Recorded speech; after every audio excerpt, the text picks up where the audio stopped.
Shu tom haqida aniqroq ma'lumot so'ragan aka-ukalarimizga 60 sm shapka chiqardik. 120 orqasini qochirib 170 ga stoyka qo'ydik. Xudo xolasa straplimiz uzunligi 230 sm bo'ldi.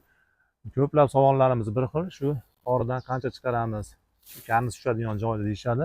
Bu qancha chiqishi muhim emas, sababi buni ukloni ham, buni ukloni ham uyni past balandligiga qarab o'ynab turadi. Shu sabab shu yerda atrez tashlaganimizda e'tibor beringlar, mana 50 sm ga to'xtash kerak. Shunda shu yerdagi karniz nihoyatda chiroyli chiqadi. 50 sm kattaga o'xshashi mumkin. Bu yerda yana abrishyotkamiz bor, tunikamiz bor, cherepitsa.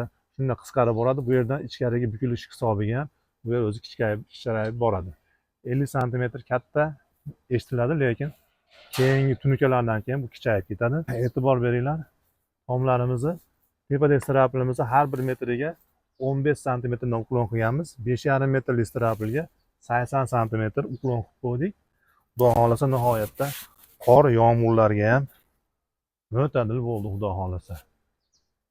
Burchaklariga ham e'tibor berasizlar, chaklarga, tekisliklariga xudo xolasa nihoyatda mehr bilan har bitta miq, har bitta yog'och mehr bilan qo'yilyapti, xudo xolasa joy-joyiga. Bizni kuzatib boringlar.